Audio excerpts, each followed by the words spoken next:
Alright, folks, so unfortunately, it appears that there is a report that said that Elizabeth Warren and Bernie Sanders are going to be frozen out of a Joe Biden cabinet.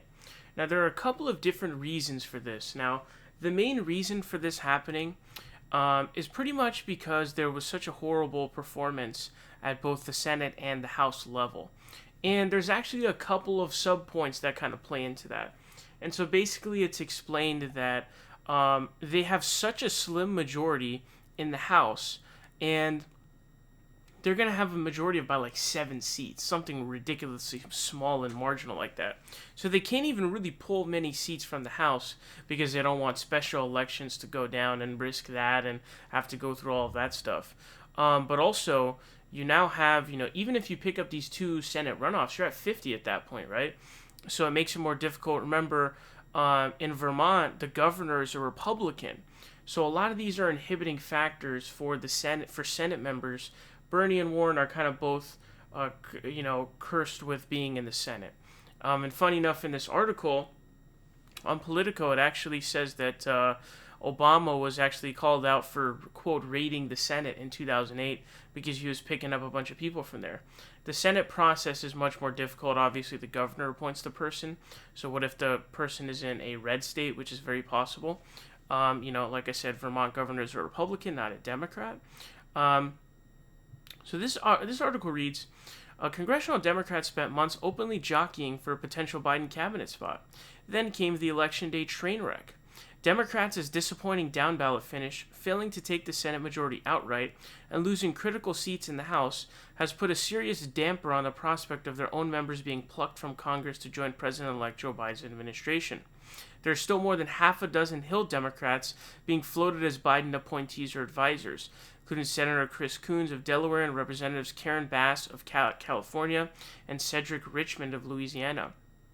But plenty more Democrats, many in seats the party can't afford to lose, are effectively off the short list, with one lawmaker making a play for the cabinet describing their current Hill tenure as a, quote, disqualifying factor. And so this is what I mean by they're kind of cursed by their own success of being a senator, is where Democrats are currently not really in a position right now to be able to give up those seats, and so that actually makes it really difficult for like a Bernie Sanders to be picked.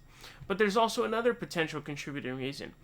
It says, quote, the Biden administration has to be a lot more sensitive of where you come from if you're looking at new members of Congress. Representative Jerry Connolly of Virginia said in an interview, we cannot afford to put any seats in jeopardy. So there is also like a little piece of it, I guess, is where, we don't want any, quote, socialists in our cabinet to be too divisive or whatever. But it does appear that the main reason for not really being able to pluck Bernie Sanders or Elizabeth Warren is simply because the Senate numbers are just way too slim.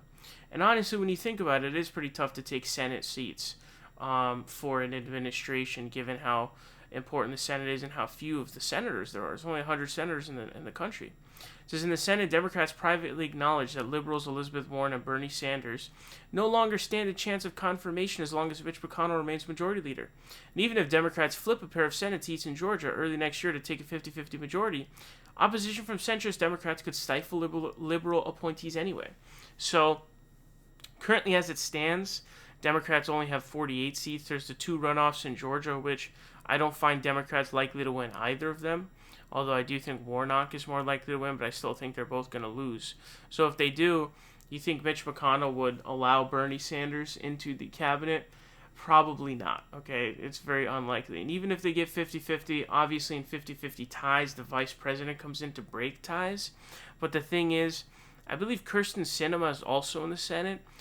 Both Joe Manchin and Kyrsten Sinema are basically the same person. And so what that means is they probably wouldn't approve of Bernie Sanders in the cabinet anyways. So it looks like at the end of the day, unfortunately, they are going to remain in the Senate, and it's going to be pretty rare to really see too many pickups of current sitting House members, current sitting congressional members. Even Katie Porter they're talking about, who's probably not going to get in, which sucks because Katie Porter's cool. But the thing is, again, it always comes down to, we talked about this for a long time, can we afford to lose somebody in the Senate to then be a vice president or part of an administration. It's very difficult calculation, certainly, and so that makes it pretty tough.